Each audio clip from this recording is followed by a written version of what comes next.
So good morning, everyone. Uh, Welcome you to the class of Advanced Accounting Group 1, new syllabus May 2024. Earlier हमारा जो syllabus था ना, उसमें accounts दो part में था, Group 1 में भी था, and you had accounting in Group 2 also.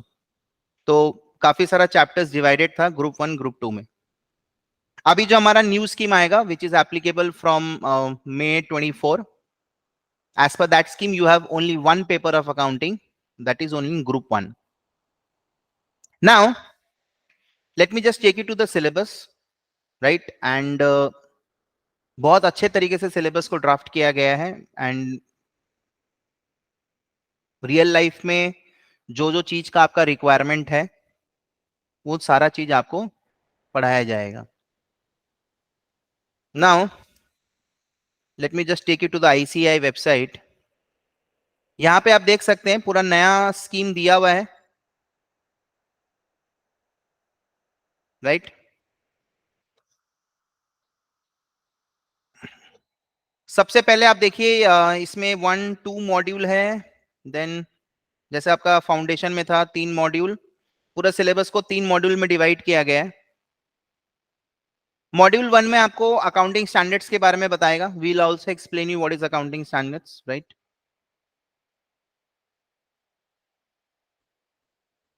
Accounting standards कौन कौन से ऑर्गेनाइजेशन को एप्लीकेबल होता है. जैसे हमारे कंट्री में काफी सारा अकाउंटिंग स्टैंडर्ड्स है. We have international accounting standard also. So I'll give you a brief idea regarding the applicability. Then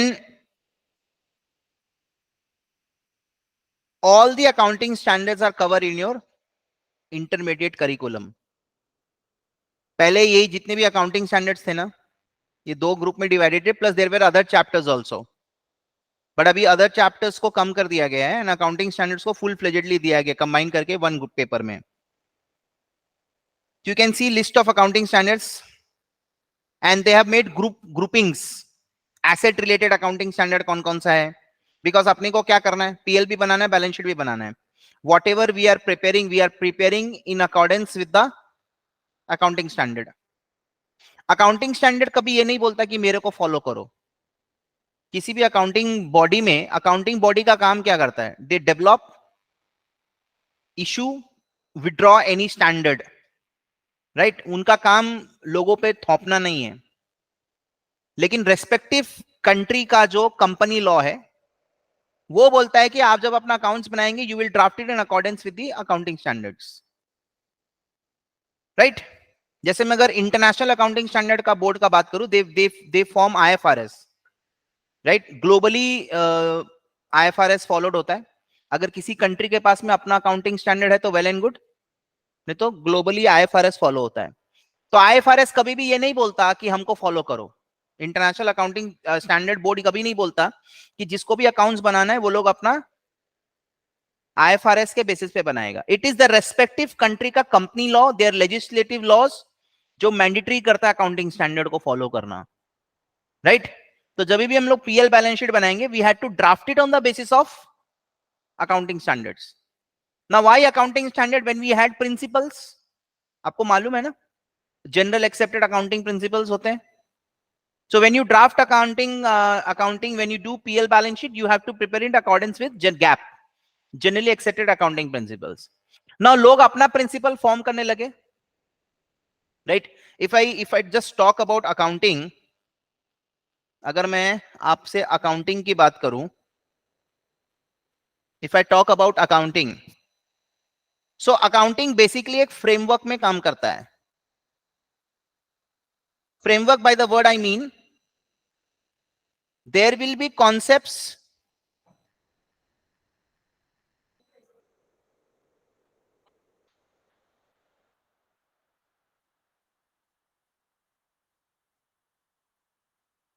अपने आप क्यों हो गया? There will be concepts, there will be assumptions, there are some ideas, rules, right? इन्हीं को हम लोग accounting principles बोलते हैं.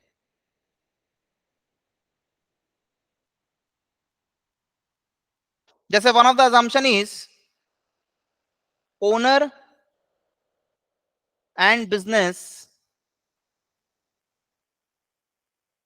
will be regarded as separate entity. इसलिए तो कैपिटल बिजनेस के लिए लाइबिलिटी माना जाता है कि ओनर और बिजनेस को अलग अलग एंटिटी मानो, दो लोग एक नहीं है। तो जब भी आप अकाउंटिंग करेंगे ना, अगर कोई मेरे को लेमैन पूछेगा बचपन में वो मैम पढ़ाती थी बुक कीपिंग ये होता है, अकाउंटिंग ये होता है, अकाउंटेंसी ये होता है, मेरे लैंग्वेज में अकाउंटिंग मतलब recording of transactions and events and thereafter preparing profit and loss and balance sheet. Simple, मेरे लिए यही मतलब होता है। bookkeeping is a smaller version of accounting, right? So if someone tells me what is accounting is simply recording of transactions, जो भी transactions आप during the year करते हैं, and events, closing stock, net profit, these are results of these transactions in an accounting period। ये भी एक assumption है, accounting period 12 महीने का होता है, and thereafter preparing net profit and balance sheet। PL and balance sheet मतलब PL से आता है हमारा नेट प्रॉफिट, बैलेंस शीट से हमको मेरा फाइनेंशियल पोजीशन के बारे में मालूम चलेगा। So when you are drafting this accounting, जब आप ये अकाउंटिंग ड्राफ्ट कर रहे हैं ना, so you have to follow lot of principles, there are lot of concepts, ideas, thoughts, believes on the basis of which accounting का foundation को बनाया गया है। इन प्रिंसिपल्स के बिना अकाउंटिंग है ही नहीं। अगर मान लो टाइम फ्रेम नहीं होता 12 महीने का, तो आप क्या करते? वेर एक पीएल बनाने के लिए आपको टाइम फ्रेम चाहिए, वो टाइम फ्रेम ही नहीं रहेगा तो आप कैसा अकाउंट्स बनाएंगे? अगर मैं अक्रूवल कॉन्सेप्ट की बात करूं तो outstanding, prepaid, pre received, unearned. अगर कोई टाइम फ्रेम ही नहीं है तो क्या आउटस्टैंडिंग आज के दिन, क्या प्रीपेड आज के दिन। प्रूडेंस कि फ्यूचर लॉस को आज दिखाएंगे। मनी मेजरमेंट कि जो भी मॉनिटरी टर्म से मेजरेबल है उसी को रिकॉर्ड करेंगे। सबसे मेन एसेट क्या होता है ऑर्गेनाइजेशन का? ह्यूमंस। आज हमारे इंस्टीट्यूट का सबसे मेन इंपॉर्टेंट एसेट क्या है? टीचर्स। अगर हम ही लोग नहीं रहेंगे तो तुम ये प्रोजेक्टर, कंप्यूटर, ये कैमरा, ये सब का क्या काम? एआई आया है बट एआई अभी बच्चों को पढ़ाने नहीं लगा है। रोबोट्स आए हैं बट रोबोट्स अभी बच्चों को पढ़ा नहीं रहे हैं। जब ऐसा होगा तब बात करेंगे।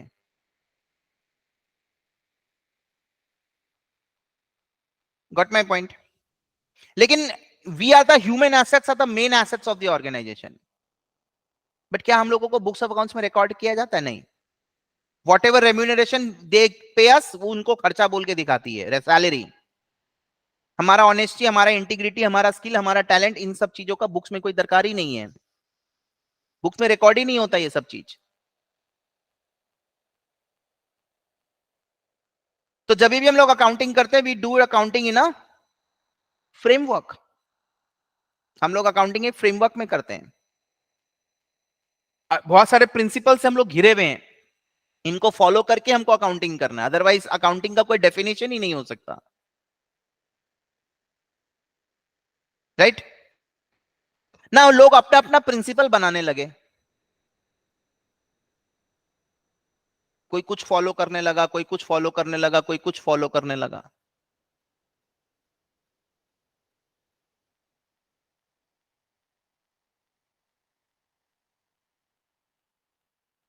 Right? People started forming their own accounting standard.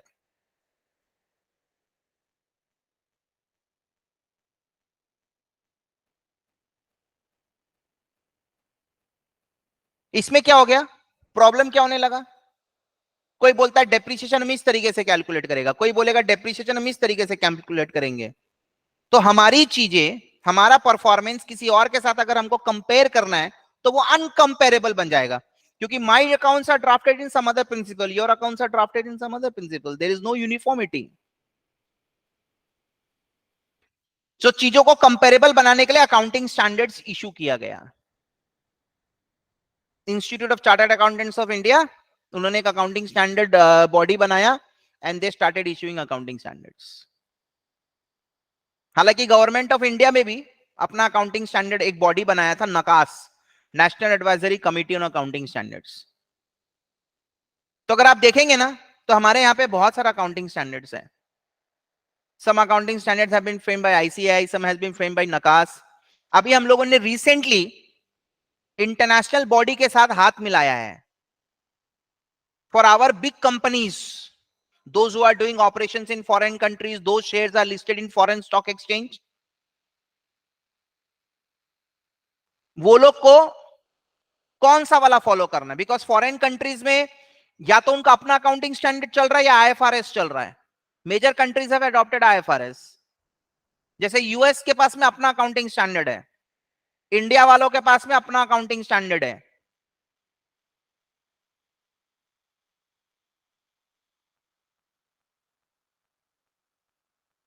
Right?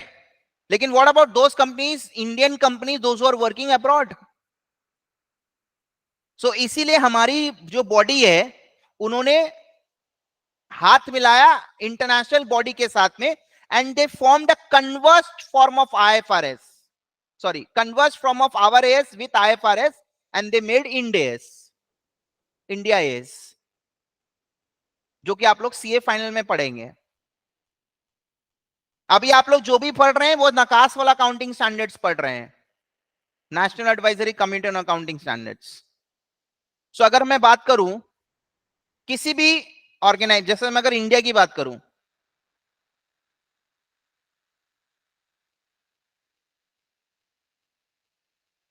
what they will follow, companies they will follow नकास वाला एएस,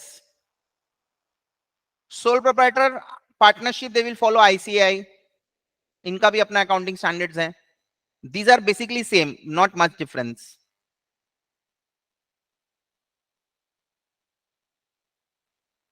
राइट? फॉरेन में अगर मैं यूएस की बात करूं, they follow US gap.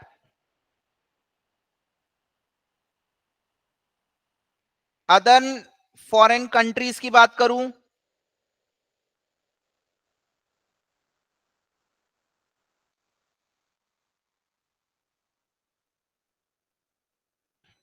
They follow IFRS, international financial reporting standards. हमारी country का कोई कंपनी अगर बाहर ऑपरेट हो रहा है,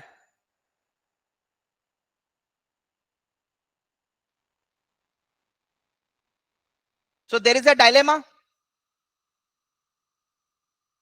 So NACAS plus IASB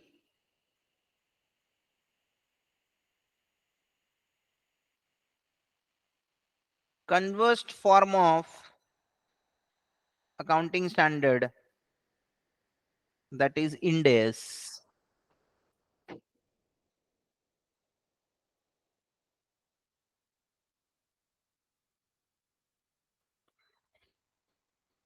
So ये हमारा सीए फाइनल में है।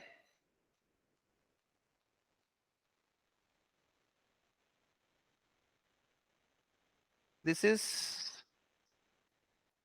CA inter. अगर आप यूएस का सीपीए कोर्स करेंगे तो आप इसके बारे में सीखेंगे।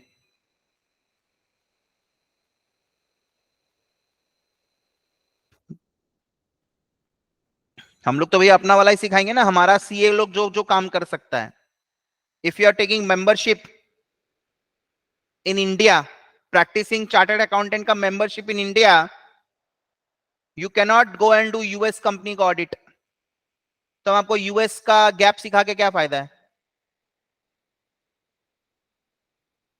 आप वहां पे किसी कंपनी में नौकरी कर सकते, but you can not act as a practising chartered accountant auditor of that particular company.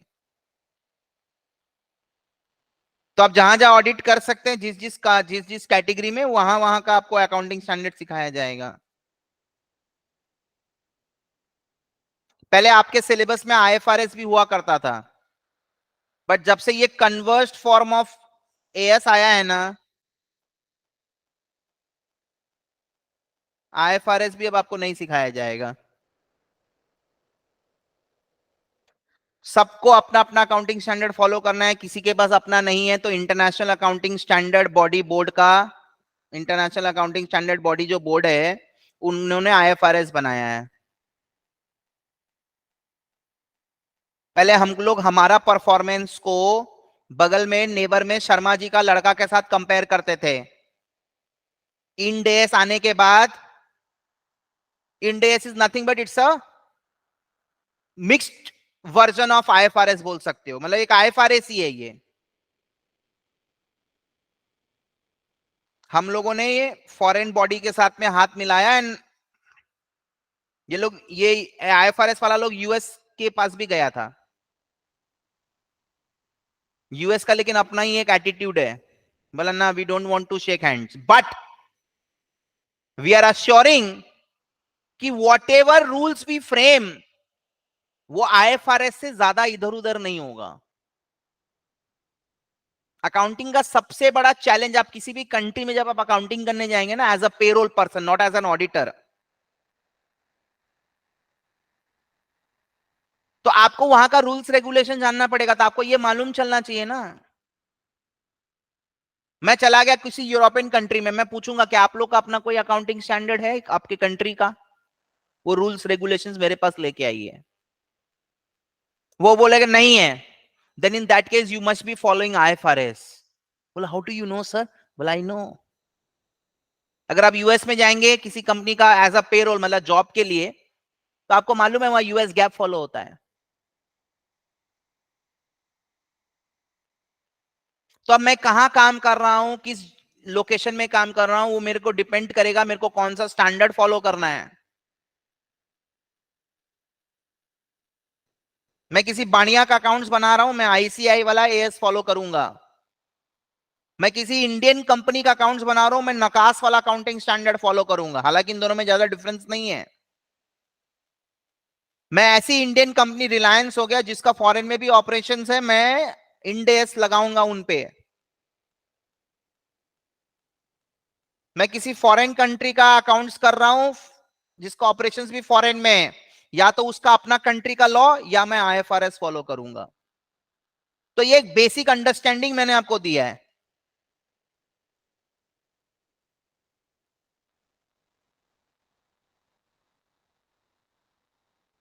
Right? Now हम लोग बनाते हैं पीएल, हम लोग बनाते हैं बैलेंस शीट। मैं एक बार टी फॉर्मेट में बना रहा हूं।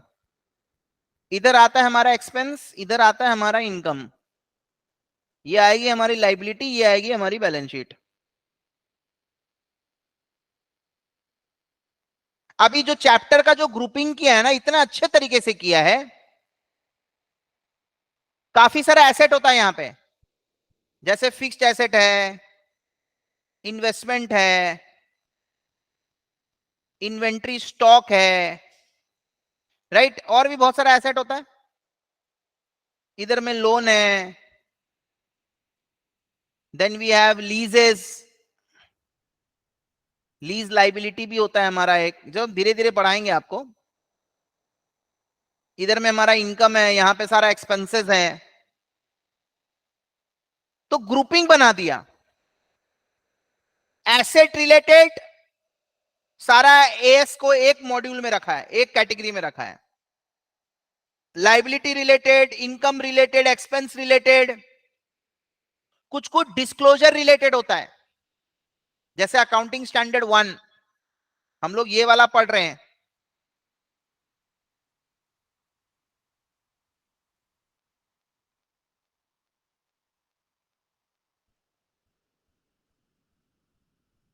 Right? So let us just see, this is your syllabus. Introduction to accounting standard, these are theory chapters, we will take this up in due course. Accounting standard 1, cash flow statement, segment reporting, related party earning per share, discontinuing operations, interim financial reporting, inventory, asset, investment, borrowing cost, lease, intangible impairment, ये सब हमारा asset related है. ये सब का meaning मैं आपको बताऊंगा.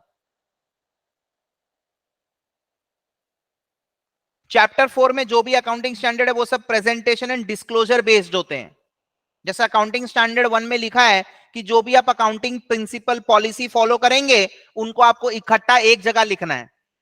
इसीलिए पीएल बैलेंस शीट के बाद एक नोट्स टू अकाउंट्स का सेक्शन होता है जिसमें सारा अकाउंटिंग पॉलिसी जो आपने अडॉप्ट किया वो सब लिखते हैं आप उसमें.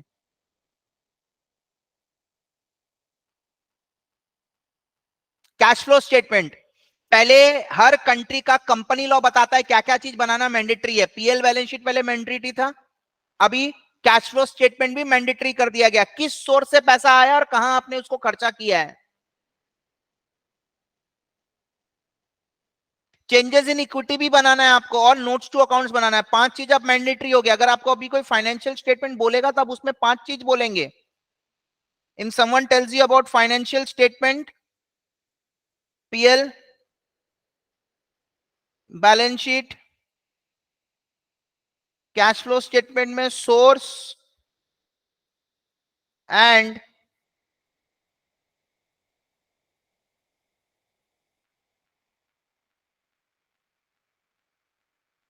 Application of funds.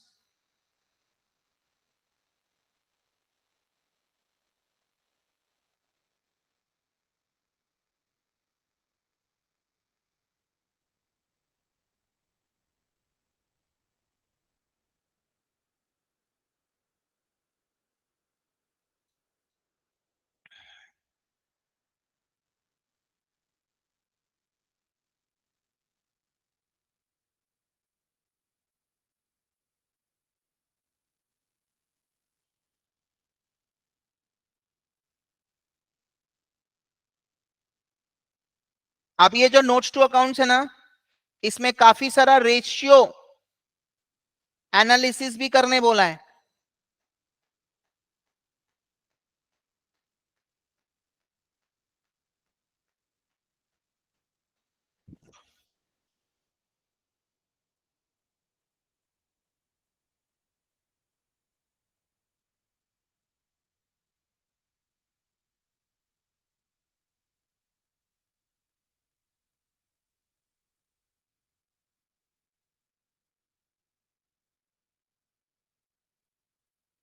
राइट, तो ये सब चीज अब मैंडेटरी कर दिया गया है.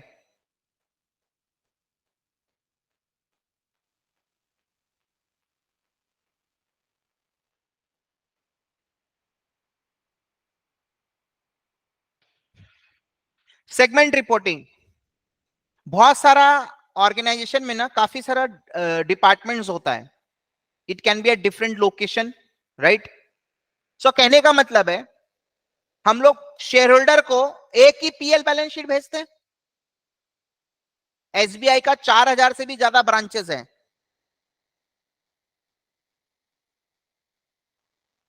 तो शेयर होल्डर को क्या 4000 पीएल बैलेंस शीट जाएगा? शेयर होल्डर को एक पीएल बैलेंस शीट जाएगा. कंसोलिडेट करके भेजना पड़ता है. सेगमेंट रिपोर्टिंग बोलता है अगर कोई भी ऑर्गेनाइजेशन का यूनिट 10% से ज्यादा आपका नेट प्रॉफिट में कंट्रीब्यूट किया है या उसका एसेट 10% से ज्यादा आपका टोटल एसेट से, कुछ कुछ होगा छोटा छोटा छोटा छोटा यूनिट होगा. मेरा 5000 करोड़ का कैपिटल है, काफी सारा यूनिट है मेरा, उसमें एक यूनिट का 200 करोड़ है.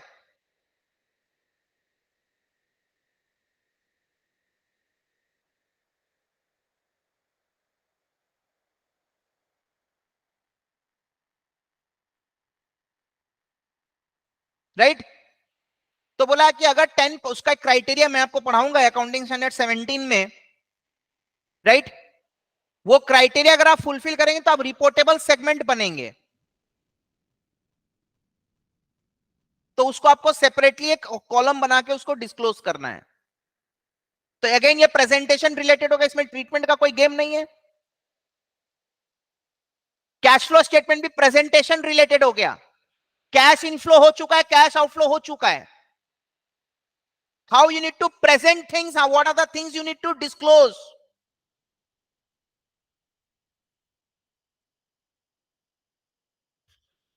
बहुत सोच समझ के बनाया गया है इस बार करिकुलम को.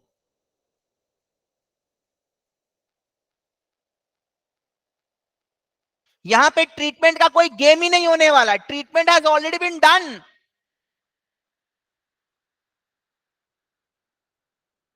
यहां पे प्योरली जो गेम है पूरा प्रेजेंटेशन और डिस्क्लोजर रिलेटेड है. आपको ट्रीटमेंट करने का दरकार नहीं है. आपको नहीं पूछेगा कि इस ये वाला मैंने खर्चा किया है, मैंने 500 रुपए का कैलकुलेटर खरीदा है, बताओ ये एसेट होगा कि एक्सपेंस होगा, बोलो.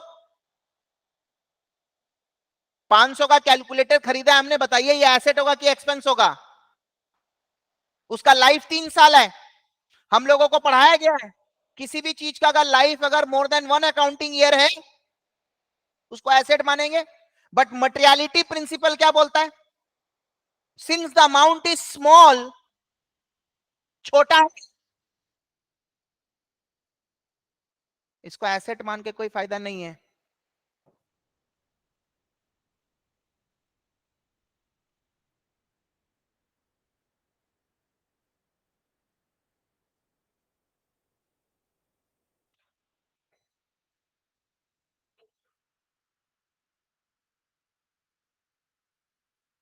राइट. ऑन आजकल तो मालूम है कंपनीज एक्ट में राउंड ऑफ मैंडेटरी कर दिया है कि अगर आपका टर्नओवर इतना रुपया है तो आपको इन थाउजेंड्स बनाना पड़ेगा, अगर आपका टर्नओवर इससे ज्यादा है तो आपको इन लैक्स बनाना पड़ेगा. इस तरीके से मैंडेटरी कर दिया गया है.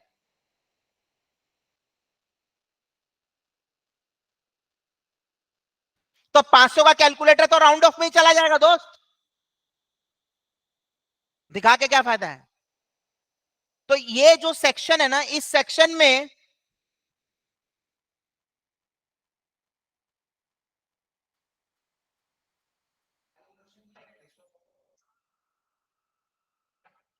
राइट, ये जो सेक्शन है ना इसमें कोई ट्रीटमेंट का बात नहीं होगा, खाली प्रेजेंटेशन एंड डिस्क्लोजर का बात हो रहा है. यहां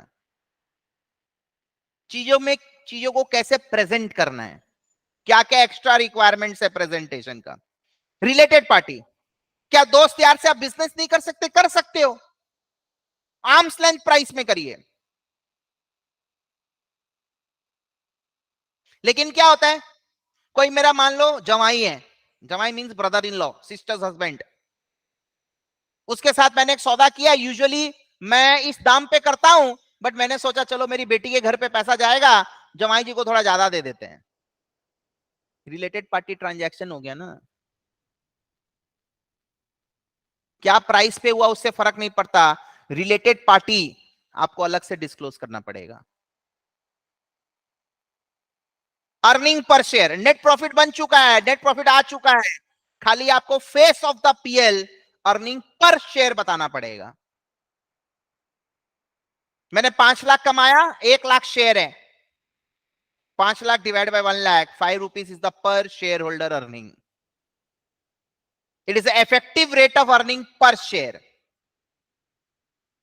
most probably will start with AS20 only. Discontinuing operations, अगर आपका कोई ऑपरेशन डिसकंटिन्यू हुआ है तो उससे रिलेटेड भी अकाउंटिंग स्टैंडर्ड है. Then interim financial reporting framework, right. हर 3-3 महीने में आपको आपका बड़ा बड़ा मल्टीनेशनल कंपनीज को इंटरिम फाइनेंशियल रिपोर्टिंग बनाना पड़ता है एवरी क्वार्टरली. तो यहां पे जो ये जितना भी चैप्टर्स है ना 1 to 7, this is purely presentation related. Treatment का यहां कोई बात नहीं होगा. Asset based accounting standard and then liability based, right. Closing stock का वैल्यूएशन कैसे होता है? What is the valuation principle for closing stock? Cost और market price whichever is lower. But ये जो अपन बचपन से सुनते आ रहे हैं ना, कॉस्ट और market price whichever is lower, this is for finished goods. What about raw material? अगर मेरे पास रॉ मटेरियल इन हैंड बच गया तो उसका कैसे वैल्यूएशन होगा? What are the components we need to consider in cost, ये सब इस अकाउंटिंग स्टैंडर्ड में लिखा हुआ है. Property plant and equipment fixed asset, पहले इसका नाम था फिक्स्ड एसेट, एंड इससे रिलेटेड जो डेप्रिसिएशन अपन देते थे that was in accounting standard 6. But अभी उसको विड्रॉ कर दिया गया और AS10 का नाम चेंज करके PPE कर दिया, property plant and equipment. Accounting standard 13 investments, where you have invested your money, bond, shares, right, उन सब चीजों का अकाउंटिंग के बारे में बात होगा. Borrowing cost, this is very important. आपने लोन लिया है, किस पर्पस के लिए लिया, अकॉर्डिंगली उसका इंटरेस्ट का ट्रीटमेंट होगा. Normal day to day operations, working capital requirement के लिए लिया है तो इंटरेस्ट सीधा PL में जाएगा. लेकिन अगर आपने लोन लिया किसी एसेट को बनाने में तो उसका जो इंटरेस्ट एलिमेंट है वो कैपिटलाइज होगा, लाइक इंस्टॉलेशन. लीजेस, आपने कोई चीज सामने वाले से भाड़े में लिया है, कितना साल के लिए भाड़े में लिया, 5 साल, और उस एसेट का जिंदगी भी 5 साल. तो मैंने किसी से भाड़े में लिया and the term is equal to the life of the asset. तो सर इसको भाड़ा थोड़ी बोलेंगे, तो आपका अपना ही हुआ ना, क्योंकि 5 साल बाद जब आप उस एसेट को लौटाएंगे, सामने वाले का कोई काम नहीं है उस एसेट का. हाँ, एसेट का जिंदगी 10 साल होता, आप 3 साल भाड़े पे लेते तो आप उसको भाड़ा बोलते. तो ये सब हम लोग लीजेस भी अलग अलग टाइप का लीज होता है. एक होता है फाइनेंस लीज, एक होता है ऑपरेटिंग लीज. फाइनेंस लीज में आप अपना ही पूरा लीज को आप अपना एक एसेट मान के दिखाएंगे, लीज बोल के नहीं दिखाएंगे, राइट. मैं आपको बताऊंगा ये सब चीज. Intangible asset, goodwill, patent, copyrights, इन सब का ट्रीटमेंट क्या होगा. And impairment of asset, very important. कई बार due to obsolescence asset unusable हो जाता है,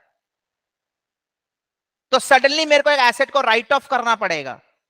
या एक एसेट मेरे बुक्स में 100 रुपए पे है, लेकिन उससे उसका future economic benefit is only 80 rupees. मेरे को उतना कीमत ही नहीं मिलेगा इसको यूज करके, तो मैं उसको इंपेयर करूंगा, सडनली फॉल कर दूंगा उसका एसेट का वैल्यू को. तो ये सब चीज हम लोग पढ़ेंगे, ये पूरा एसेट रिलेटेड है. ये वैसे लाइबिलिटी रिलेटेड ये लीजेस में एक पोर्शन लाइबिलिटी का भी कवर्ड है ये main asset related, but correspondingly हम लोग इसका लाइबिलिटी भी क्रिएट करते हैं, वो हम लोग अकाउंटिंग स्टैंडर्ड 19 में देखेंगे. एम्प्लॉय बेनिफिट, पेंशन प्लान्स वगैरह होता है, उन सब चीज का हम लोग देखेंगे. कैलकुलेशंस वगैरह कैसे होता है, हालांकि कैलकुलेशंस के लिए हम लोग को एक्चुअरीज के पास में जाना पड़ेगा, right. Provisions, contingent liability assets, contingent liability provisions में डिफरेंस क्या है हम लोग को समझना पड़ेगा. मैं आपको इन शॉर्ट खाली ये पर बता देता हूं.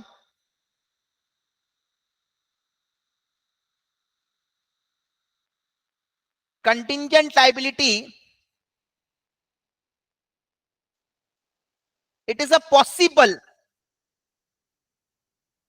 obligation जिसकी होने और ना होने की संभावना,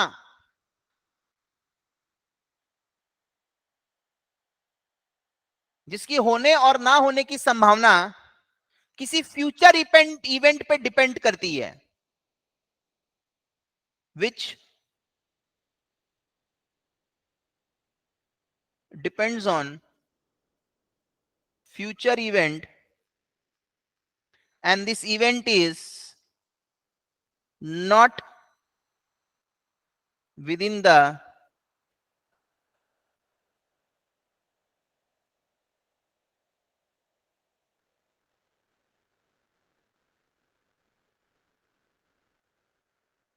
control of the organization.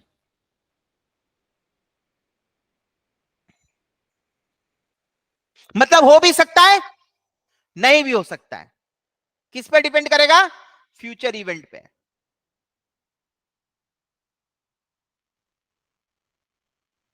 जैसे मान लो किसी ने मेरे पे लॉ सूट फाइल किया है कि आपके कारण मेरे को इतना नुकसान हो गया,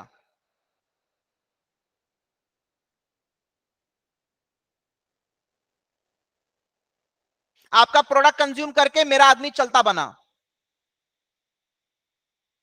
ठीक है, कोर्ट में प्रोसीडिंग्स होगा, हियरिंग होगा।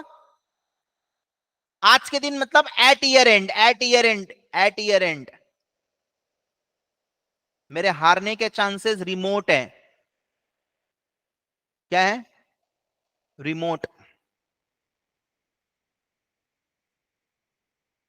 अकाउंटिंग ट्रीटमेंट करने का दरकार नहीं है, डिस्क्लोजर का भी दरकार नहीं है, कुछ करने का दरकार नहीं है।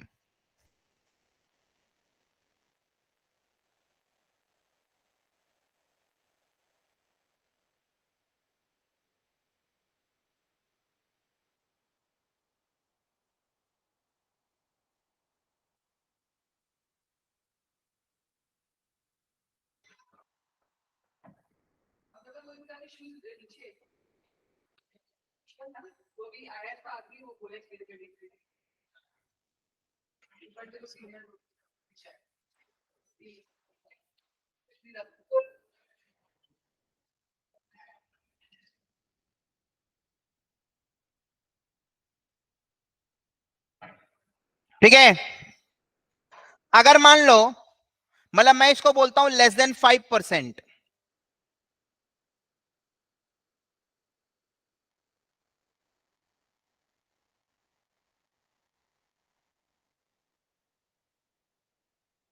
राइट?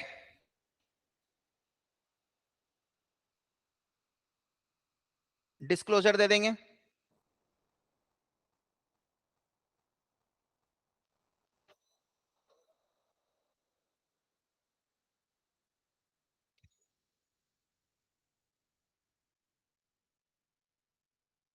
ठीक है,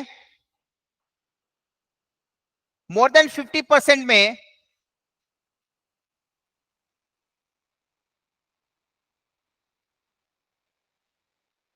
एस्टिमेट कैनॉट बी मेड।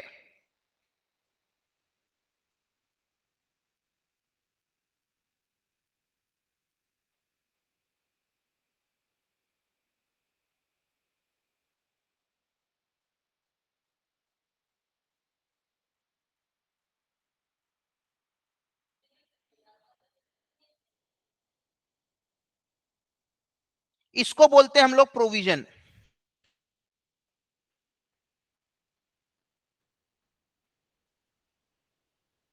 और फिर जब कंफर्म हो जाएगा, then this provision will be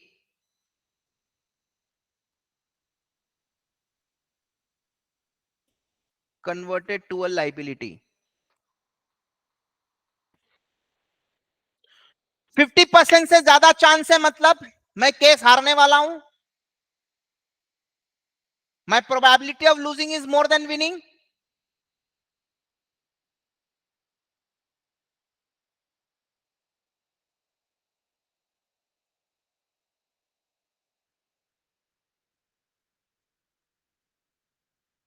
remote chances है, कुछ करने का दरकार नहीं है।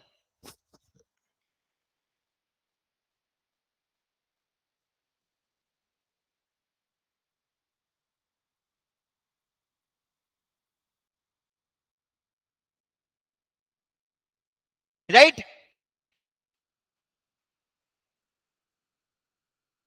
5 से 50% प्रोबेबिलिटी है, अभी भी प्रोबेबिलिटी ऑफ लूजिंग कम है ना। अकाउंटिंग ट्रीटमेंट का कोई दरकार नहीं है, डिस्क्लोजर हां देंगे।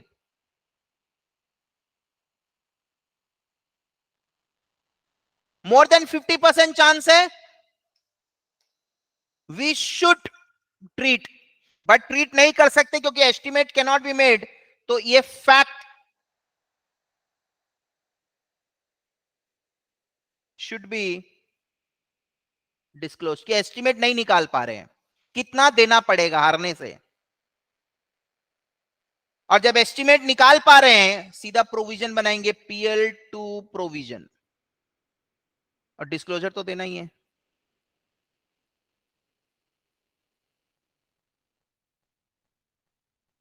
किसी ने लॉ सूट किया है, ईयर एंड में स्टेटस देख लो, रिमोट चांसेस 1% 2%। माथा ही नहीं लगाओ। 5 to 50 अकाउंटिंग ट्रीटमेंट नहीं होगा, डिस्क्लोजर जरूर दे देंगे।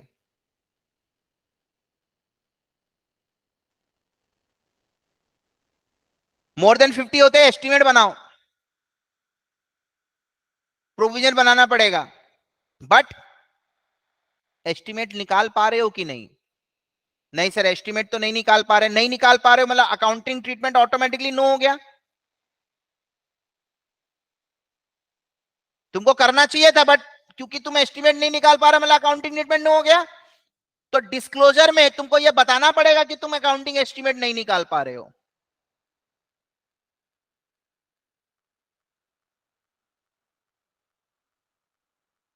क्लियर? जस्ट जो थोड़ा थोड़ा छोटा छोटा बेसिक बात है वो मैं कर रहा हूं आपके साथ, क्योंकि बहुत इंपॉर्टेंट है ये।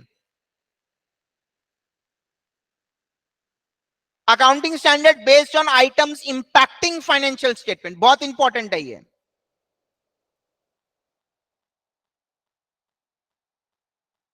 अगर आप इन अकाउंटिंग स्टैंडर्ड्स को देखेंगे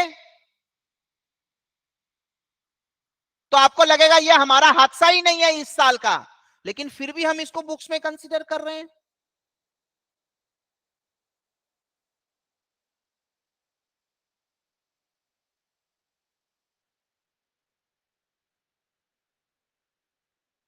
it is not an event of this particular year, but still I am considering it. होता क्या है,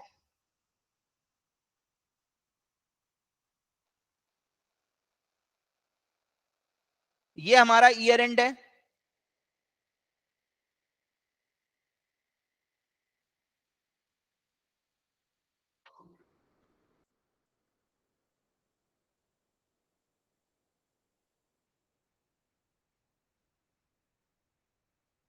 अकाउंट्स अप्रूव बाय ऑडिटर मतलब साइन वाइन ऑडिट करके वो साइन करता है ना, ऑडिटेड फाइनेंशियल स्टेटमेंट्स। तो ये 31 मार्च को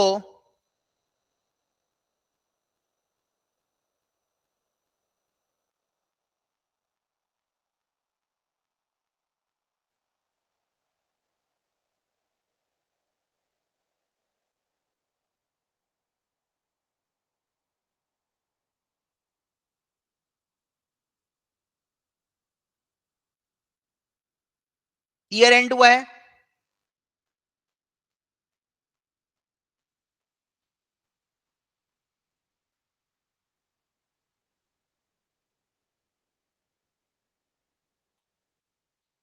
और सपोज करो 10 सितंबर तक, क्योंकि 3 महीना तो लग जाता है भैया अकाउंट्स को फाइनलाइज करने में, इतना आसान नहीं है। First the management, the board of directors will make sure कि everything has been complied with. Auditor का काम नहीं है चेक करना, ऑडिटर सारा ट्रीटमेंट नहीं करेगा। ये जो मैं बोलता हूं कि accounts has to be drafted in accordance with accounting standard, company law का सारा रिक्वायरमेंट, अगर आपका स्टॉक एक्सचेंज में शेयर लिस्टेड है तो एनएससी बीएससी का सारा रिक्वायरमेंट, ये सारा चीज जो भी मैं बात कर रहा हूं ना, ये सारा management has to make sure. फिर जुलाई अगस्त में ऑडिटर आएगा ऑडिट करने के लिए, वो चेक करेगा कि मैनेजमेंट ने सारा चीज इन अकॉर्डेंस विद लॉ किया है कि नहीं, तब जाके वो अपना ओपिनियन देता है। An auditor gives 4 types of opinion.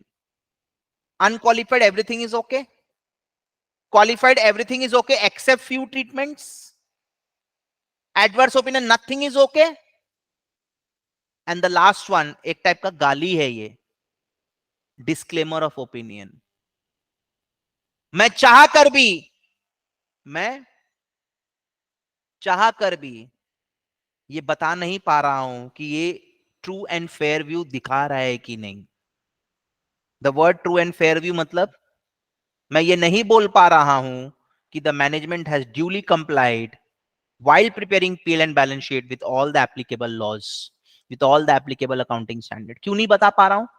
क्योंकि मेरे पास बुक्स ऑफ अकाउंट्स ही नहीं है। Limitation on the scope of audit. मेरे को जिस चीज का वेरिफिकेशन के लिए बुलाया गया वही मेरे हाथों पे नहीं है, उसी का एक्सेस नहीं है मेरे को रोक दिया जा रहा है। तो how will I give opinion? भैया जो चीज तुम हमको वेरीफाई करने बुलाओगे तो मेरे हाथों पे दोगे तब ना मैं चेक करूंगा। तो ये जो ऑडिटिंग हो रहा है ना, ये जो वक्त लग रहा है,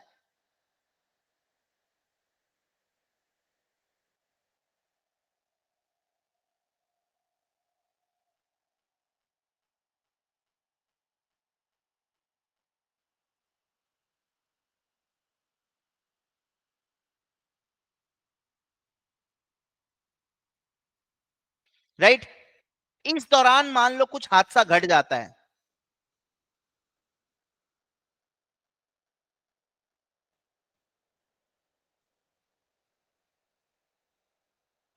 अब प्रॉब्लम यह है, अरे हाँ, 31 मार्च को इसके बारे में थोड़ा थोड़ा हमको मालूम था। Whatever event has occurred, whatever event has occurred,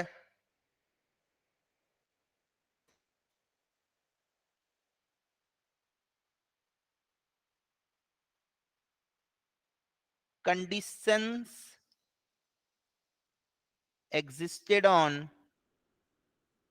balance sheet date, मतलब 31 मार्च 23, मतलब 31 मार्च को आई वॉज न्यूइंग, ऐसा कुछ हो सकता है। सपोज मेरे को एक डेटर से 1 लाख रुपए लेना था,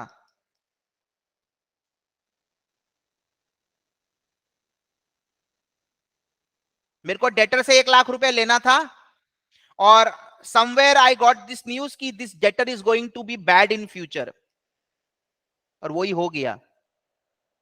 व्हेन? 30 जून को, before the accounts are approved by auditor. Then in that case, it will be treated as adjusting event. And on 31st March last year, I will show bad debt. मैं bad debt दिखा दूंगा।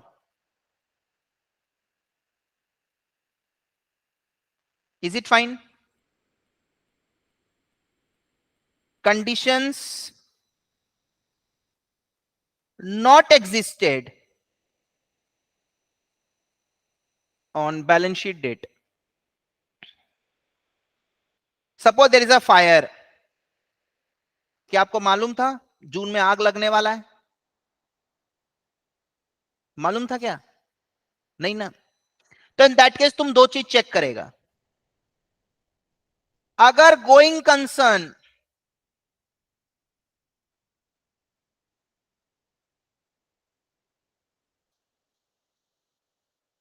Inappropriate हो गया है, मतलब आपका survival is in doubt, आप future में सरवाइव करेंगे कि नहीं, नहीं मालूम।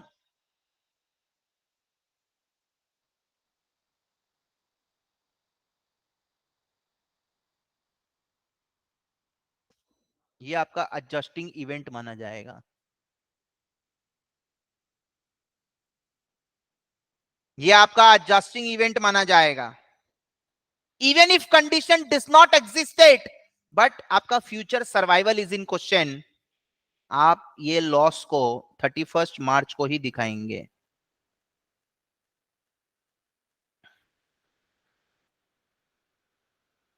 अगर जीसी एप्रोप्रिएट है, नॉन एडजस्टिंग इवेंट।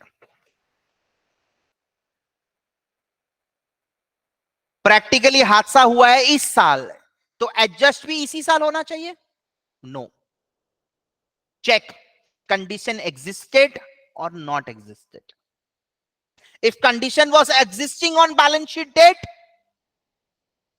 अगर कंडीशन आपका बैलेंस शीट डेट जो गया उसमें एग्जिस्ट करता था, treat it as adjusting event. Condition अगर एग्जिस्ट नहीं करता है, देन चेक क्या आप इससे आपका सर्वाइवल डाउट पे आ रहा है? हाँ, सर्वाइवल मेरा डाउट पे आ रहा है, मेरा 90% of the factory has been burnt by fire. तो क्या आप इस लॉस को रिपोर्ट नहीं करेंगे? लास्ट ईयर हुआ भी है, लेकिन पिछले साल ही दिखाना पड़ेगा। पिछले साल कम से कम प्रोविजन बनाओ।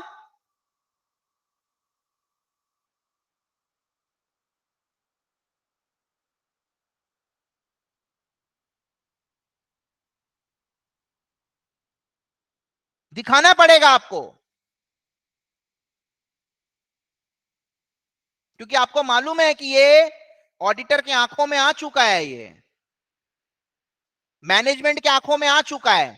तुम एक चीज सोचो, मान लो एक हादसा हो गया और तुम 22-23 का अकाउंट अप्रूव करने आए हो, और तुमको अप्रूव करते करते सितंबर आ गया, तो तुमको कोई क्वेश्चन नहीं पूछेगा? तुम जब 22-23 का वेरीफाई कर रहे थे, तो don't you came across events which happened in 23-24 but that is related to survival? आज ऑडिटर का काम क्या? वेरिफिकेशन करना, सब कुछ ठीक चल रहा है।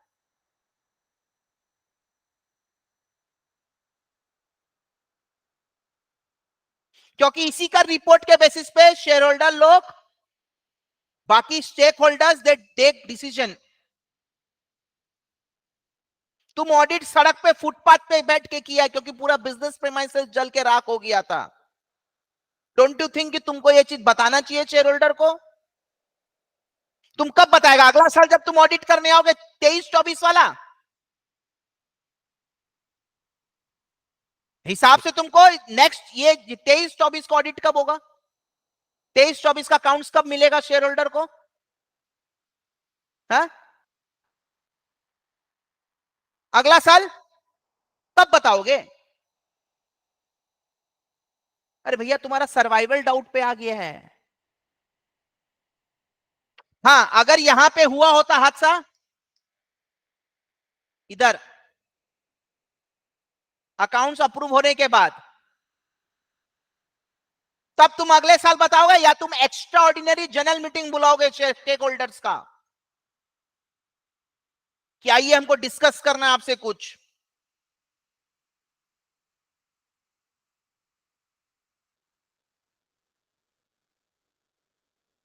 तो डिटेल हम लोग पढ़ेंगे अकाउंटिंग स्टैंडर्ड 4 में, पूरा डिटेल हम लोग कवर करेंगे, but for the timing just I am giving you feeler, right? Effect of changes in foreign exchange rate. मैंने वर्ल्ड बैंक से लोन लिया है, डॉलर में लोन लिया है, लेकिन डॉलर में लोन लिया तो वो तो यहां चलेगा नहीं, उसको रुपी में कन्वर्ट करना पड़ेगा। ओके, जब 1 साल 2 साल बाद मैं जब चुकाऊंगा, तो जितना रुपया मिला उतना चुकाऊंगा, कि जितना डॉलर में लोन लिया था उतना चुकाऊंगा? क्योंकि सामने वाला डॉलर दिया था, वो डॉलर लेगा, मेरे को मतलब नहीं है मैंने उस डॉलर से क्या किया।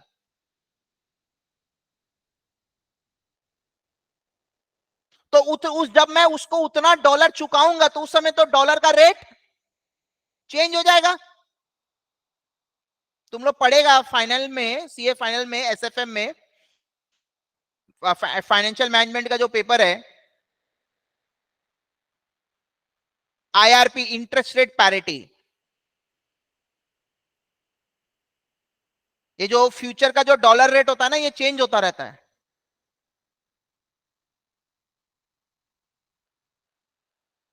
तो ये जो फ्यूचर में जो डॉलर रेट है तो चेंज हो जाएगा ना, तो मेरे को ज्यादा रुपया देना पड़ेगा, तो ये लॉस हो गया मेरे बुक्स में। इस लॉस का क्या ट्रीटमेंट करना है?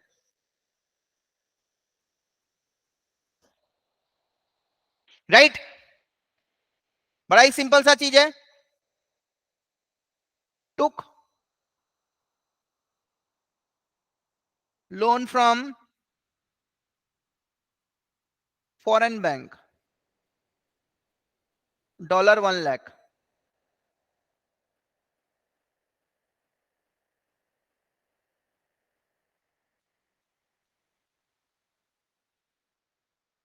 स्पॉट रेट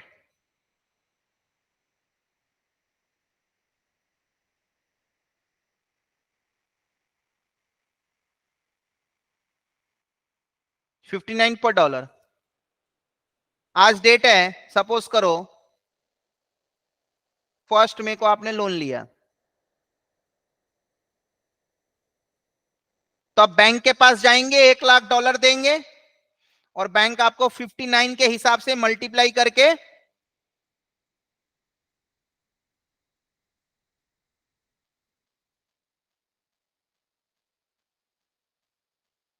59 लाख दे देगा। एंड क्रेडिट आप किसको करेंगे?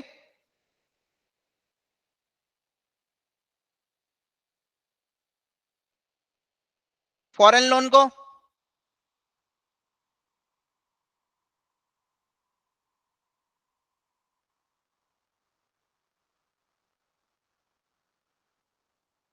सपोज करो 2 महीना बाद आपको चुकाना है,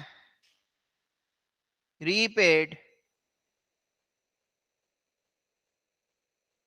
$1 लाख।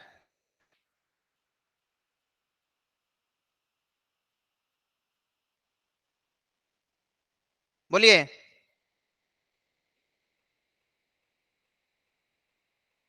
1 महीना बाद ही सपोज करिए आपने चुका दिया, स्पॉट रेट हो गया ₹60। हाँ,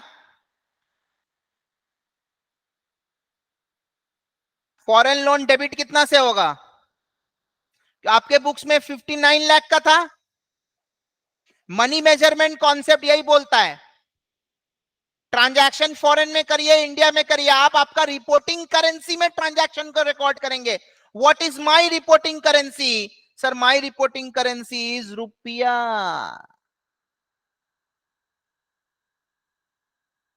मैं रुपया में रिकॉर्ड करेगा। तो इस लोन को चुकाने में मैं कितना रुपया दे दिया? 60 लाख।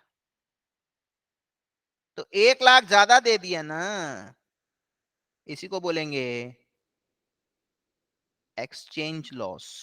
और ये पीएल में जाता है, इसी का ट्रीटमेंट अकाउंटिंग स्टैंडर्ड 11 में आप सीखेंगे। ये तो फॉरेन ट्रांजैक्शन है। मान लीजिए आपने पूरा का पूरा बिजनेस यूएस में सेटअप कर दिया,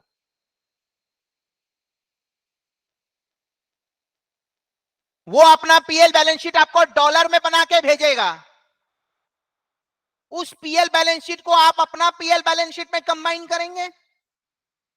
आज अगर एक्चुएटर को मैं दुबई में खोलता हूं, या मैं यूएस में एक एक्चुएटर का एक ब्रांच खोलता हूं, मैं यूके में खोलता हूं, हाई पॉसिबिलिटी। अगर मैं मेरा ब्रांच यूके में खोलूंगा, सब बच्चे मेरे को फीस पाउंड में देंगे, लेकिन इसका शेयर होल्डर तो इंडिया का है, कलकत्ता का है। तो वो लोग अपना जो पीएल बैलेंस शीट मेरे को भेजेगा, मेरे को मेरा कलकत्ता वाला जो बिजनेस है उसमें इसको आईएनआर में ऐड करना है ना। तो when I consolidate that foreign operation in Indian rupee, there will be some exchange difference, उसका ट्रीटमेंट हम लोग सीखेंगे।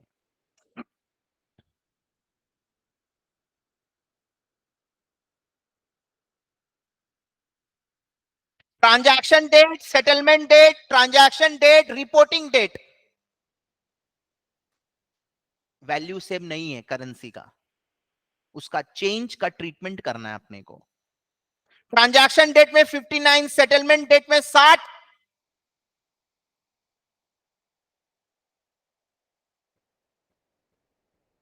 सेम नहीं है, इसका ट्रीटमेंट 1 लाख एक्सचेंज लॉस, ये करना है हम लोगों को।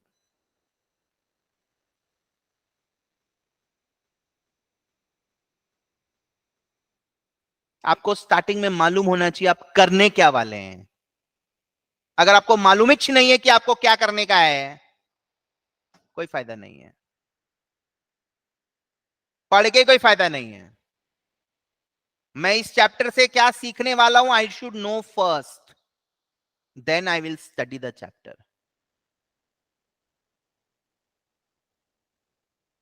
Accounting for taxes on income बहुत इंपॉर्टेंट है ये।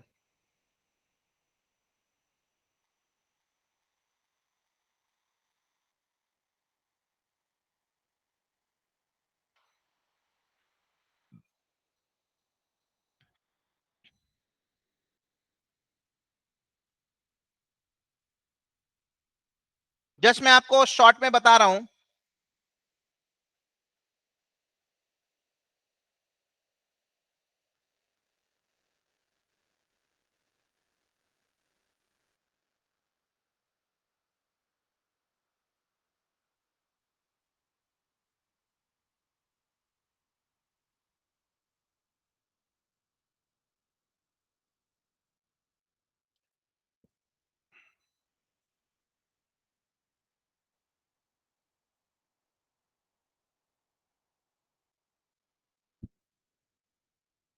हम लोग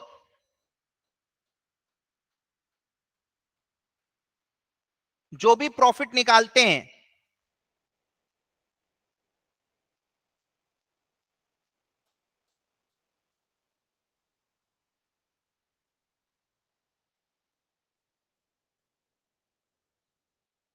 पीएल से, इसमें अकाउंटिंग स्टैंडर्ड फॉलो होता है ना? अकाउंटिंग स्टैंडर्ड क्या बोलता है? प्रूडेंस। फ्यूचर का लॉस को भी दिखाओ। अकाउंटिंग स्टैंडर्ड बोलता है प्रोविजन बनाओ। अकाउंटिंग स्टैंडर्ड बोलता है डेप्रिसिएशन दो। हाँ, टैक्स किस पे देते हैं? प्रॉफिट पे। कौन सा प्रॉफिट पे? Profit as per income tax law. Profit as per income tax law.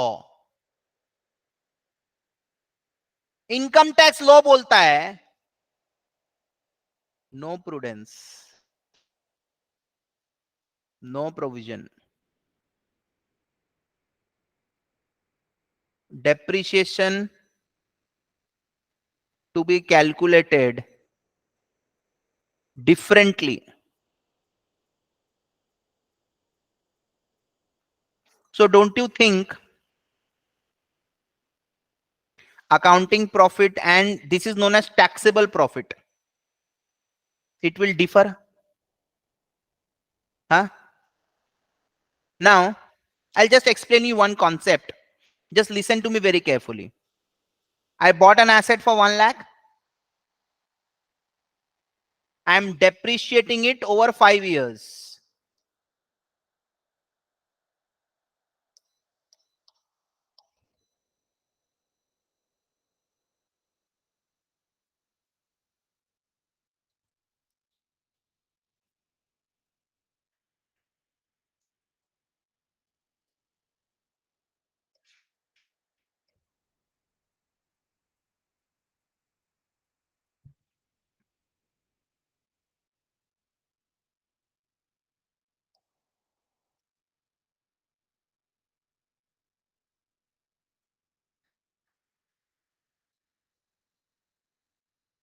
बंद ही नहीं हो रही है।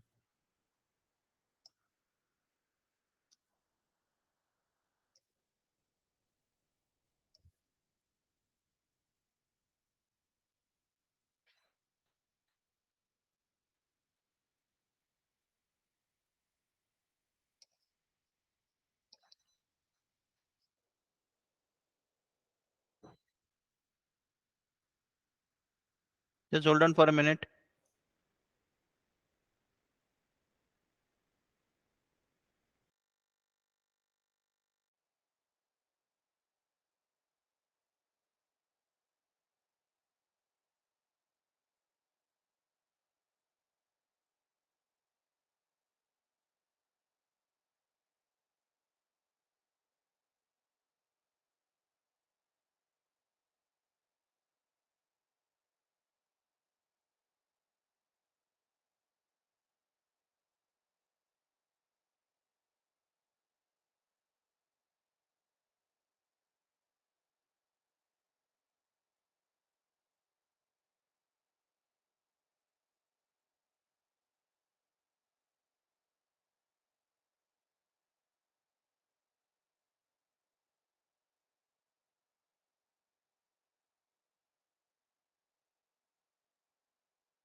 Can you see the screen now?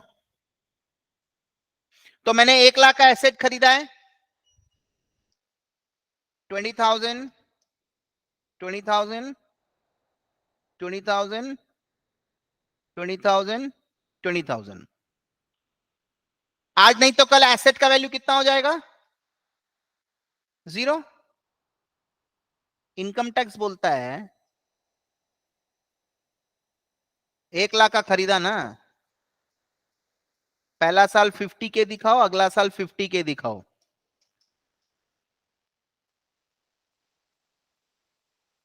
Income tax is giving more depreciation in earlier years. Even if you will use the asset for 5 years, but income tax saying take the benefit in first 2 years itself. So don't you think, I'm just giving you one statement,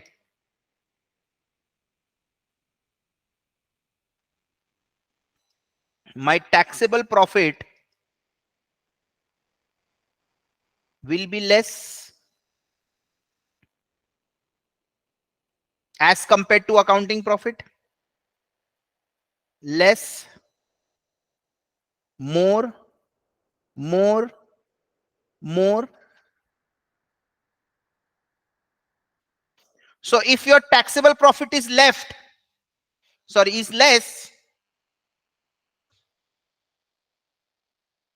income tax of year 1 is also less, year 2 is also less.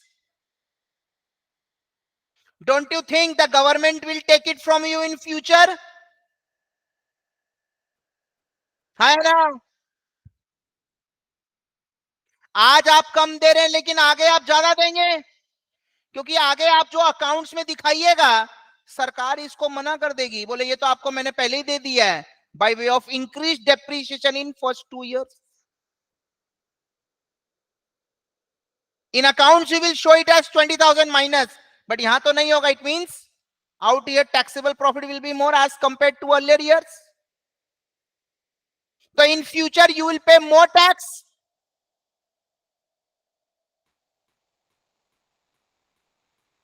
Create deferred tax liability in year 1 and year 2. Along with income tax, you are going to create deferred tax asset liability. Along with income tax, create deferred tax liability. So your total tax expense equals to income tax payable plus DTL. Income tax payable plus DTL.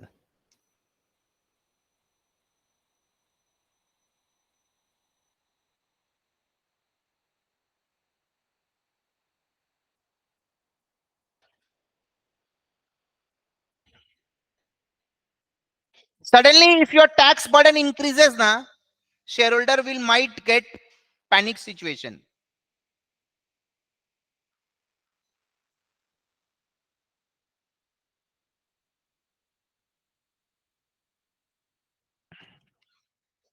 In order to keep the tax base spread properly, अगर आपको कम tax देना पड़ रहा है, future में ज्यादा देना पड़ेगा, तो आज आप क्या बनाएंगे? Deferred tax liability.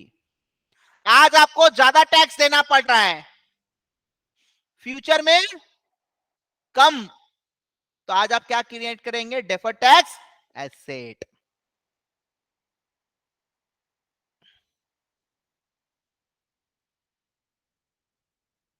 If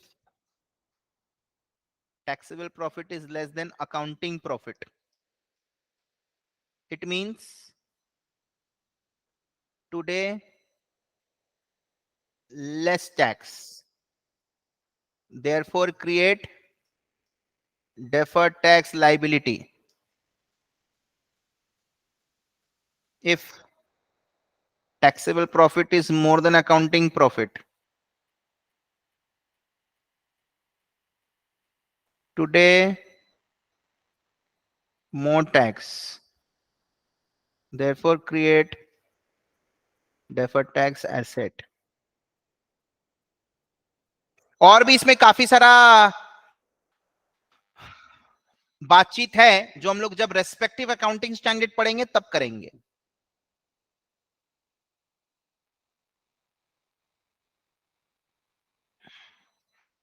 ये सब नया नया एएस है बोल के मैं आपको थोड़ा थोड़ा गाइडलाइंस दे रहा हूं.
Is it okay everyone?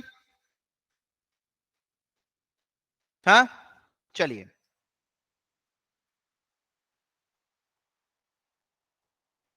Construction contract किसी भी बिल्डिंग को बनाने में कितना साल लगता है? जनरली बता रहा हूं, 3 से 4 साल. तो इसके शेयर होल्डर को आप 4 साल बाद प्रॉफिट कमा के देंगे.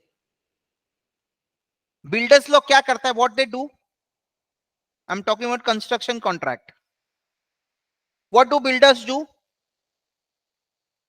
बिल्डर्स क्या करते हैं? जैसे जैसे वो लोग काम करते जाते हैं, they take proportionate money from the कॉन्ट्रैक्टी.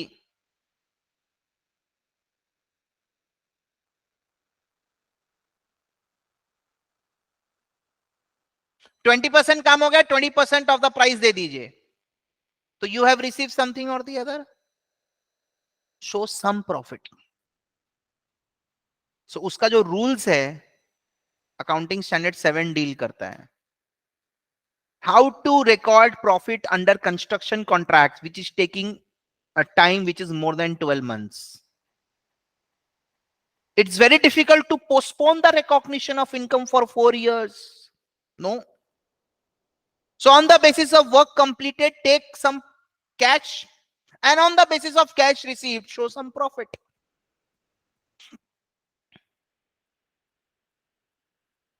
Are you getting my point? So ये rules आप लोग कंस्ट्रक्शन कॉन्ट्रैक्ट 7 में पढ़ेंगे. Revenue recognition accounting standard 9.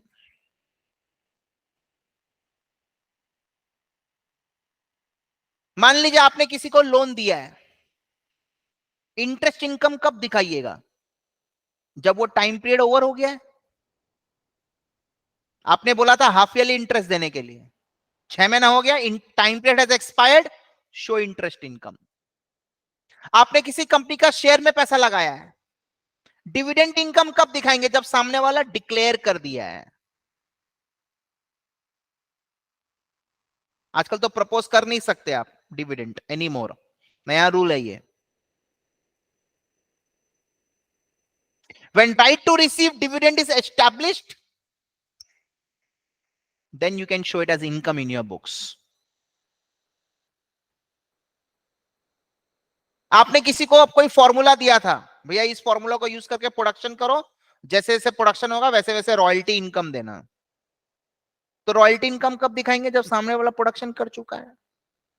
जैसे मैं आपको पढ़ा रहा हूं, तो जैसे जैसे मैं पढ़ाऊंगा या टाइम पीरियड एक्सपायर होगा वैसे वैसे मैं प्रोपोर्शनेट फीस अपने पीएल में दिखाऊंगा।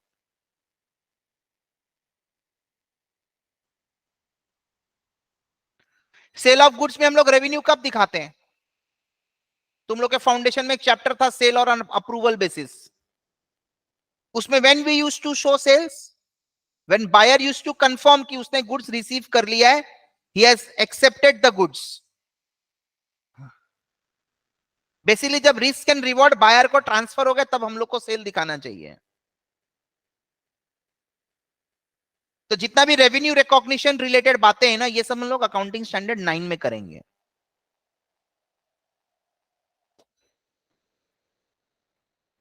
फर्दर रेवेन्यू रिकॉग्निशन में तभी आप रेवेन्यू दिखाएंगे when collection is certain.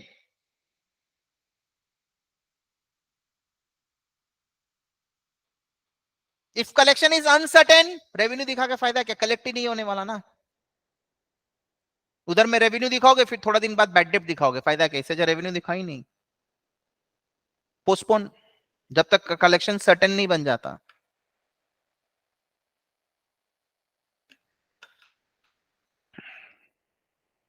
Then other accounting standard में आपका गवर्नमेंट ग्रांट्स है।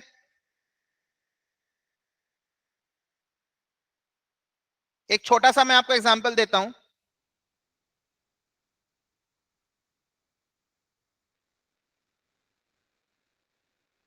परचेस्ड एसेट फॉर ₹50 लाख,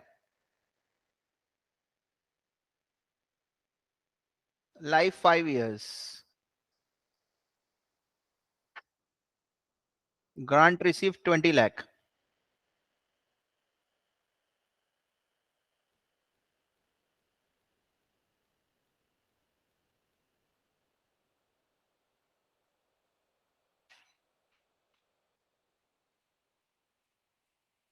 ठीक है,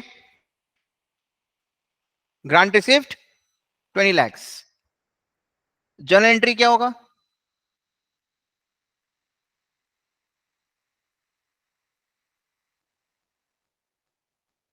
fixed asset debit 50 lakh to bank, एकदम सिंपल है। Then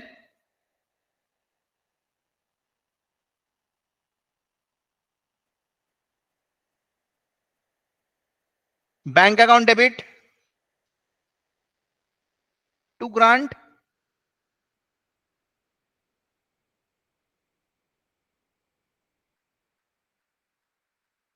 reduce the value of fixed asset with grant। Government मतलब सेंट्रल गवर्नमेंट, स्टेट गवर्नमेंट, उन्हीं grants के बारे में बात होगा यहाँ पे। तो आदमी किसी को चंदा दे दिया नहीं, accounting standard 12 deals with government grants. Local authority, state government, central government, इनको गवर्नमेंट माना जाएगा। तो हमने क्या किया भैया, 50 लाख लगे ना मेरी एसेट का, 20 लाख तो सरकार दे दी।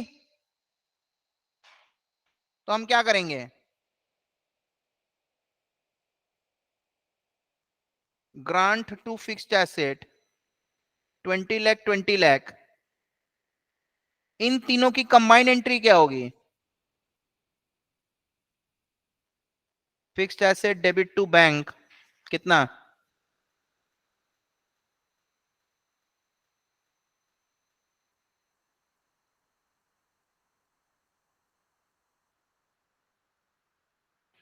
30 lakhs 30 lakhs।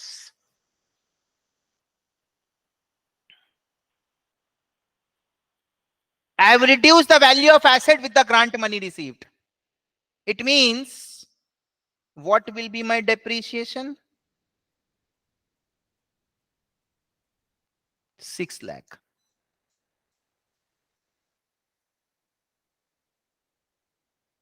तो ये जो भी ट्रीटमेंट हमने किया है, मैंने अपने मन से नहीं किया, अकाउंटिंग स्टैंडर्ड 12 में लिखा है।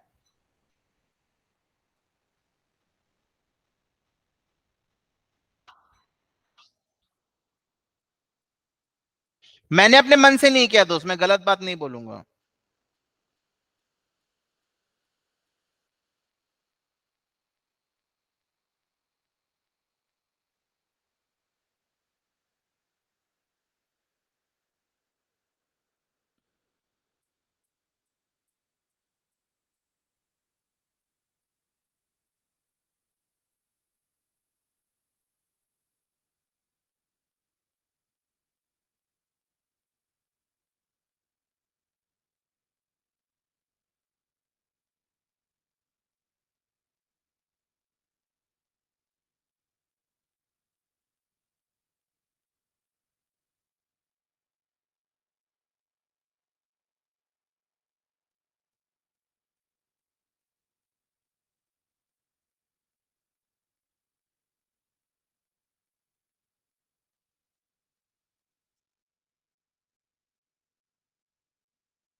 Is it fine?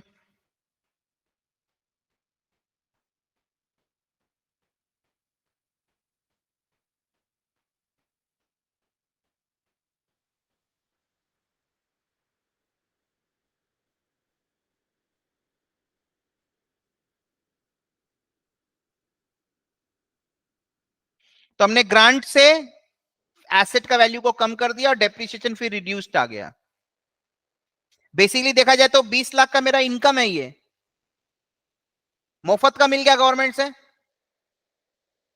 तो instead of saying 10 lakhs depreciation for 5 years, now I will be showing 6 lakh into 5 years. So ultimately every year my depreciation 4 lakh is getting reduced. तो हर साल मैं 4 लाख प्रॉफिट ज्यादा दिखा रहा हूं, 5 साल में 20 लाख का प्रॉफिट हो गया। कोई ऐसा बोल सकता ना पूरा 20 लाख को स्ट्रेट अवे इनकम में ले जाओ और 50 लाख को अलग से डेप्रिशिएट करो? बकवास अकाउंटिंग ट्रीटमेंट है ये।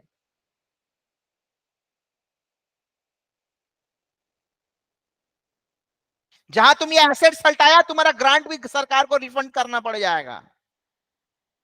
टाइम टू टाइम सरकार को रिपोर्टिंग भेजना पड़ेगा। सरकार के यहां से गवर्नमेंट ऑफिसर्स आएंगे यहां इंस्पेक्शन करने के लिए। स्कूल, कॉलेजेस, यूनिवर्सिटीज में काफी सारा जो इंफ्रास्ट्रक्चर होता है that is build by the government.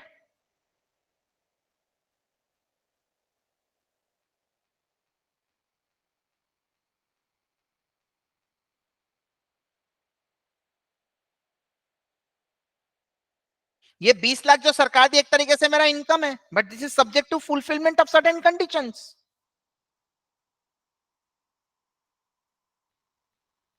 तो मैंने वैल्यू ऑफ एसेट को कम कर दिया, तो ऑटोमेटिकली मेरा डेप्रिसिएशन कम कम पीएल में जाएगा। इट मींस जो भी ग्रांट मिला मेरे को, that is equally spreading over 5 years by way of reduce depreciation. अगर ये ग्रांट को मैं रिड्यूस नहीं करता तो हर साल डेप्रिसिएशन कितना जाता पीएल में? 10 लाख। अभी कितना जा रहा है? 6 लाख। राइट। अमलगमेशन, दो कंपनी मिलके एक नया कंपनी बन रहा है। There are two companies A and B, they have formed and made one new company.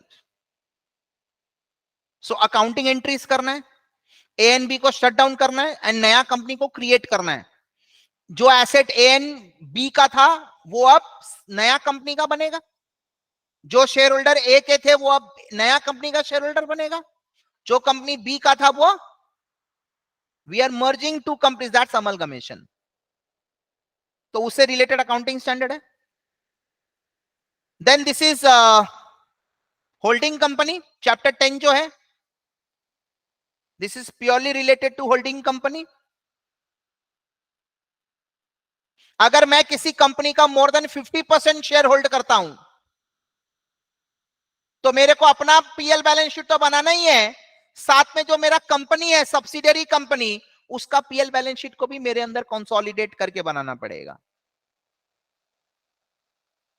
मेरा अपना तो बनेगा ही, plus I have to make one consolidated along with my subsidiary.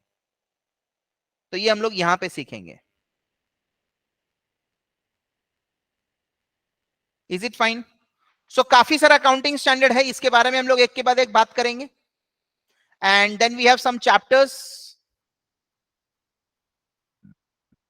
We have preparation of company final account, PL balance sheet जो बनता है as per schedule 3 companies act, remember नया 2013 वाला।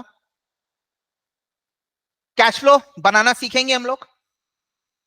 Then buyback of shares. कई बार company के पास में huge surplus cash reserve ratio हो जाता है, तो कंपनी अपना ही शेयर होल्डर को उसका पैसा वापस देती थी, जैसे एप्पल।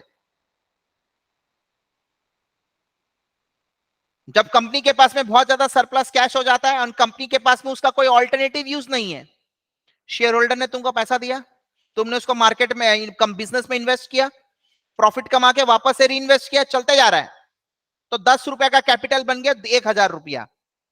अब और कोई यूज ही नहीं है, तो better you don't keep money with yourself idle, you give it to the shareholder back so that they can find out some new opportunities, because for you don't have any business opportunity, right? So that's buyback of securities, uska entry karna hai। issue of shares ka entry humko malum hai, this is buyback, just returning of capital to the shareholder from huge surplus cash reserve ratio you have। then amalgamation of companies, वही accounting standard 14 हम लोग साथ में पढ़ेंगे। 14 and this chapter will be taken up together। unit 2 का जो cash flow है and that cash flow statement का AS, it will be done together।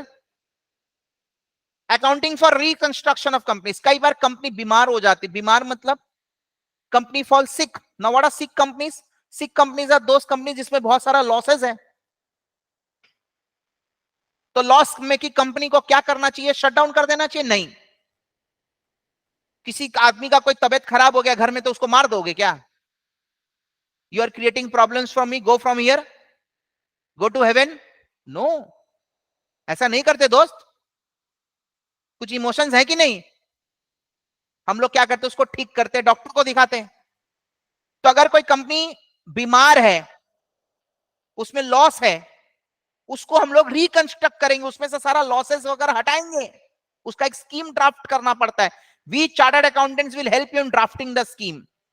You need to get it approved with appropriate authority, and then that scheme is implemented.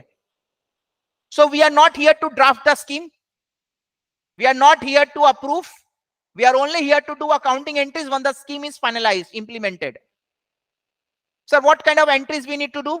There will be reduction of assets, there will be reduction of liabilities, there will be reduction of share capital। ऐसा ही होता है जो revaluation of होता है, partnership में revaluation बनाया ना, something sort of that. और एक नया बैलेंस शीट बनेगा, राइट? उसको बोलते हैं रिकंस्ट्रक्टेड बैलेंस शीट। सो वो मैं आपको सिखाऊंगा। And then we have accounting for branches. I told you ना, एसबीआई के 4000 ब्रांचेस है, लेकिन शेयर होल्डर को एक ही पीएल बैलेंस शीट जाएगा। तो that consolidation process I will teach you here. Foreign branch है तो उसका ट्रीटमेंट कैसे होगा आपके बुक्स में, right? So this will and your syllabus here. So there are a lot of chapters, lot of stuffs we need to do. We will do step by step, right? So this was the introduction class for the new syllabus of paper 1 advanced accounting, ठीक है? So आने वाले classes में we will take up any accounting standard and we will move ahead. Is it okay? चलिए, thank you so much for today's class.